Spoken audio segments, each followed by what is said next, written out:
ಇನ್ನು ಮುಂದೆ ಗೃಹಲಕ್ಷ್ಮಿ 2,000 ರೂಪಾಯಿ ಅಲ್ಲ, 1,800 ರೂಪಾಯಿ ಮಾತ್ರ ಬರುವಂಥದ್ದು. ಲಕ್ಷ್ಮೀ ಹೆಬ್ಬಾಳ್ಕರ್ ಮೇಡಮ್ ಅವರು ದಿಢೀರ್ ಸುದ್ದಿಗೋಷ್ಠಿ. ಎಲ್ರಿಗೂ ನಮಸ್ಕಾರ. ವೆಲ್ಕಮ್ ಬ್ಯಾಕ್ ಟು ಸ್ಕೀಮ್ ವಾರ್ತಾ ಕನ್ನಡ ನ್ಯೂಸ್ ಚಾನೆಲ್. ಇವತ್ತಿನ ವಿಡಿಯೋದಲ್ಲಿ ಏನೋ ಒಂದು ಇಂಪಾರ್ಟೆಂಟ್ ಅಪ್ಡೇಟ್ ಅಂದರೆ ಗೃಹಲಕ್ಷ್ಮಿ ಯೋಜನೆಯಲ್ಲಿ ಒಂದು ಹೊಸ ಅಪ್ಡೇಟ್ಸನ್ನು ತಂದಿದ್ದಾರೆ. ಅಂದರೆ ಗೃಹಲಕ್ಷ್ಮಿಯಲ್ಲಿ ಪ್ರತಿ ತಿಂಗಳು ಮಹಿಳೆಯರ ಅಕೌಂಟಿಗೆ 2,000 ರೂಪಾಯಿ ಜಮಾ ಆಗ್ತಾ ಇತ್ತು. ಅದೇ 2,000ದ ಬದಲಾಗಿ ಈಗ 1,800 ರೂಪಾಯಿಗಳನ್ನು ಮಾತ್ರ ಜಮಾ ಮಾಡ್ತೇವೆ ಅಂತ ಸರ್ಕಾರದಲ್ಲಿ ಚರ್ಚೆ ನಡೀತಾ ಇದೆ. ಇದರ ಬಗ್ಗೆ ನಿಮ್ಮ ಅಭಿಪ್ರಾಯವನ್ನು ಕಮೆಂಟ್ ಬಾಕ್ಸಲ್ಲಿ ತಿಳಿಸಲಿಕ್ಕೆ ಕೂಡ ನೀವು ಮರಿಬೇಡಿ. ಇನ್ನು 2,000 ರೂಪಾಯಿಯ ಬದಲು 1,800 ರೂಪಾಯಿ ಹಾಕಿದರೆ ಉಳಿದ 200 ರೂಪಾಯಿ ಏನಾಗುತ್ತೆ ಅಂತ ಕೂಡ ಈ ವಿಡಿಯೋದಲ್ಲಿ ವಿವರಿಸ್ತಾ ಹೋಗ್ತೇನೆ. ಕಂಪ್ಲೀಟ್ ವಿಡಿಯೋ ನೋಡಿ, ಅರ್ಧಂಬರ್ಧ ವಿಡಿಯೋ ನೋಡಬೇಡಿ. ಬಿಗಿನಿಂಗಿಂದ ಎಂಡ್ ತನಕ ನೋಡಿದರೆ ಮಾತ್ರ ನಿಮಗೆ ಎಲ್ಲ ಇನ್ಫಾರ್ಮೇಷನು ಕೂಡ ನಿಮಗೆ ಸಿಗುವಂಥದ್ದು. ನೀವು ಮಿಡ್ಲಲ್ಲಿ ಸ್ಕಿಪ್ ಮಾಡಿ ನೋಡಿದರೆ ನಿಮಗೆ ಇದರ ಬಗ್ಗೆ ಡೌಟ್ಸ್ ಹೆಚ್ಚಾಗುತ್ತೆ ವಿನಃ ಗೊಂದಲಗಳೇ ಬರುತ್ತೆ. ಅದಕ್ಕಾಗಿ ನೀವು ಕಂಪ್ಲೀಟ್ ವಿಡಿಯೋವನ್ನು ನೋಡಿ. ಅದೇ ರೀತಿ ಈ ವಿಡಿಯೋದಲ್ಲಿ ಇದರ ಬಗ್ಗೆ ಎಲ್ಲ ಅಪ್ಡೇಟ್ಸ್ಗಳನ್ನು ಕೂಡ ತಿಳಿಸ್ತಾ ಹೋಗ್ತೇನೆ. ಯಾರೆಲ್ಲ ನನ್ನ ಚಾನೆಲನ್ನು ಸಬ್ಸ್ಕ್ರೈಬ್ ಮಾಡದೆ ನೋಡ್ತಾ ಇದ್ದೀರಾ ದಯವಿಟ್ಟು ಸಬ್ಸ್ಕ್ರೈಬ್ ಮಾಡಿ. ಅದೇ ರೀತಿ ಮೊದಲು ಯಾರು ಸಬ್ಸ್ಕ್ರೈಬ್ ಮಾಡಿದ್ದೀರಾ ಅವರಿಗೆ ಕೂಡ ಥ್ಯಾಂಕ್ ಯು ಸೋ ಮಚ್.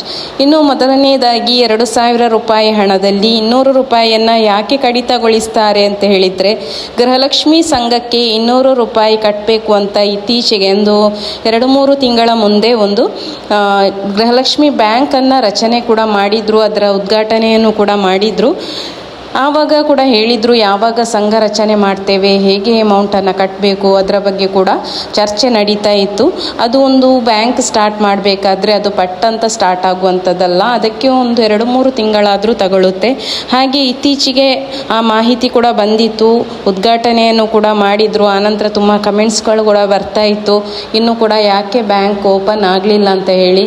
ಅಂದರೆ ಅದರ ಪ್ರೊಸೆಸಿಂಗ್ಸ್ ಎಲ್ಲ ನಡಿಬೇಕಾದ್ರೆ ಅದು ಆವಾಗ ತಕ್ಷಣ ಒಂದು ಜಾರಿಗೆಗೊಳಿಸಲಿಕ್ಕೆ ಆಗುವುದಿಲ್ಲ. ಅದು 2-3 ತಿಂಗಳಾದರೂ ಬೇಕಾಗುತ್ತೆ. ಇದರ ಬಗ್ಗೆ ಸರ್ಕಾರದಲ್ಲಿ ಈಗ ಏನು ಚರ್ಚೆ ಆಗ್ತಾ ಉಂಟು ಅಂತ ಹೇಳಿದರೆ, ನಾವು ಇವಾಗ ಕೊಡುವಂತಹ ಏನು ಪ್ರತಿ ತಿಂಗಳು 2,000 ರೂಪಾಯಿ ಹಣವನ್ನು ಕೊಡ್ತಾ ಇದ್ದೇವೆ, ಅದರಿಂದಲೇ ನಾವು 200 ರೂಪಾಯಿಯನ್ನು ಕಟ್ ಮಾಡಿ 1,800 ರೂಪಾಯಿ ಹಾಕಿದರೆ 1,24,00,000 ಫಲಾನುಭವಿಗಳು ಈ ಸಂಘಕ್ಕೆ ಸದಸ್ಯರಾಗ್ತಾರೆ ಎಂಬ ಉದ್ದೇಶವನ್ನು ಇಟ್ಕೊಂಡು 1,800 ರೂಪಾಯಿಯನ್ನು ಕೊಡುವಂತಹ ವಿಚಾರಗಳು ಕೂಡ ಸರ್ಕಾರದ ಕಡೆಯಿಂದ ಬರ್ತಾ ಇದೆ. ಅಂದರೆ ನಿಮಗೆ 2,000 ರೂಪಾಯಿಯನ್ನು ಹಾಕಿ ಪುನಃ ನೀವು 200 ರೂಪಾಯಿಯನ್ನು ತಗೊಂಡೋಗಿ ಬ್ಯಾಂಕಿಗೆ ಕಟ್ಟೋದಕ್ಕಿಂತ ನಾವು ಹಾಕುವಂತಹ 2,000 ರೂಪಾಯಿಯಿಂದಲೇ ನಾವು 200 ರೂಪಾಯಿಯನ್ನು ಕಟ್ ಮಾಡಿ 1,800 ರೂಪಾಯಿಯ ಹಾಗೆ ಹಾಕ್ತೇವೆ ಅಂತ ಹೇಳಿ ಕೂಡ ಸರ್ಕಾರದಿಂದ ಚರ್ಚೆ ಆಗ್ತಾ ಇರುವಂಥದ್ದು. ಇನ್ನೂ ಕೂಡ ಅದು ಅಧಿಕೃತವಾಗಿ ಜಾರಿಗೊಳಿಸಿಲ್ಲ. ಅದೇ ರೀತಿ ಚರ್ಚೆಗಳು ಮಾತ್ರ ಬರ್ತಾ ಇರುವಂಥದ್ದು. 1,800 ರೂಪಾಯಿ ಮಾತ್ರ ಬರುವ ಬಗ್ಗೆ, ನಿಮಗೆ 2,000 ರೂಪಾಯಿಯೇ ಬೇಕಾ ಅಥವಾ 1,800 ರೂಪಾಯಿ 200 ರೂಪಾಯಿ ಕಟ್ ಮಾಡಿ ಕೊಟ್ಟರೆ ಆಗುತ್ತಾ ಅಂತ ಹೇಳಿ ನೀವು ನಿಮ್ಮ ಅನಿಸಿಕೆಗಳನ್ನು ತಪ್ಪದೆ ಕಮೆಂಟ್ ಬಾಕ್ಸಲ್ಲಿ ಹಾಕಲಿಕ್ಕೆ ಮರಿಬೇಡಿ. ಯಾಕೆಂತ ಹೇಳಿದರೆ ಇಲ್ಲಿ ಈಗ ನಿಮ್ಮ ಕಮೆಂಟ್ ಅಂದರೆ ನಿಮ್ಮ ಅನಿಸಿಕೆ ಮತ್ತು ಅಭಿಪ್ರಾಯ ವೆರಿ ಇಂಪಾರ್ಟೆಂಟ್. ನಮಗೆ 200 ರೂಪಾಯಿ ಕಟ್ ಮಾಡಿ 1,800 ಸಾಕು ಅಂತ ಹೇಳುವವರು ಕೂಡ ಕಮೆಂಟ್ ಬಾಕ್ಸಲ್ಲಿ ಕಮೆಂಟ್ ಹಾಕಿ. ಅದೇ ರೀತಿ ಕಟ್ ಮಾಡೋದು ಬೇಡ, ನಮಗೆ ಕಂಪ್ಲೀಟಾಗಿ 2,000 ರೂಪಾಯಿಯೇ ಬರಬೇಕು ಅಂತ ಹೇಳುವವರು ಕೂಡ ನಿಮ್ಮ ಅನಿಸಿಕೆಯನ್ನು ಕಮೆಂಟ್ ಬಾಕ್ಸಲ್ಲಿ ಬರೀಲಿಕ್ಕೆ ಮರಿಬೇಡಿ.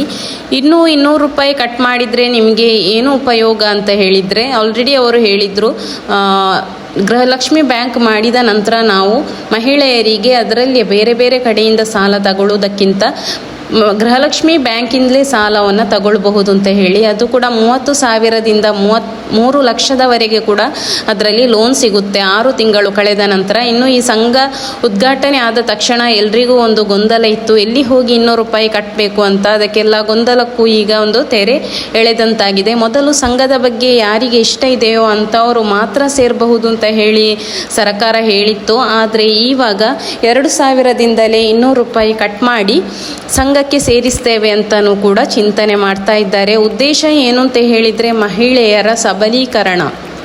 ಅದು ಒಂದೇ ಉದ್ದೇಶವನ್ನು ಇಟ್ಕೊಂಡು ಇಷ್ಟೆಲ್ಲ ಮಾಡುವಂಥದ್ದು. ಅದರಲ್ಲಿ ಕೂಡ ಮುಂದಾಳುವಾಗಿರುವಂತಹ ಲಕ್ಷ್ಮೀ ಹೆಬ್ಬಾಳ್ಕರ್ ಮೇಡಮ್ ಅವರ ಚಿಂತನೆ ಕೂಡ ಮಹಿಳೆಯರ ಸಬಲೀಕರಣ ಮಾತ್ರ.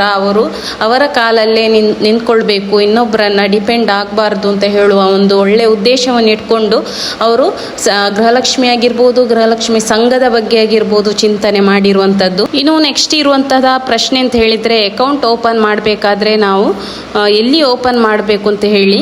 ಅದಲ್ಲದೆ ಈ ಸಂಘ ಓಪನ್ ಆಗೋದಕ್ಕಿಂತ, ಬ್ಯಾಂಕ್ ಓಪನ್ ಮಾಡೋದಕ್ಕಿಂತ ಮೊದಲೇ ಹೇಳಿದರು ಲಕ್ಷ್ಮೀ ಹೆಬ್ಬಾಳ್ಕರ್ ಮೇಡಮ್ ಅವರು, ಎಲ್ಲ ಬ್ಯಾಂಕ್ಗಳಂತೆಯೇ 1000 ರೂಪಾಯಿನ ಡೆಪಾಸಿಟ್ ಮಾಡಬೇಕು. 1000+ ನಿಮಗೆ ಬುಕ್ ಸಿಗುತ್ತೆ, ಅಂದರೆ ಪಾಸ್ಬುಕ್. 1250 ನೀವು ಕಟ್ಟಿ ನೀವು ಸದಸ್ಯತ್ವ ಅಂದರೆ ಡೆಪಾಸಿಟನ್ನು ಹಾಕಬೇಕು. ಅಂದರೆ ಅದು ನಿಮ್ಮ ಅಕೌಂಟಲ್ಲೇ ಇರುವಂಥದ್ದು. ಆ ನಂತರ ನೀವು ಪ್ರತಿ ತಿಂಗಳು 200 ರೂಪಾಯಿ ಅಂತೆ ಕಟ್ಟಬೇಕು ಅಂತ ಹೇಳಿ.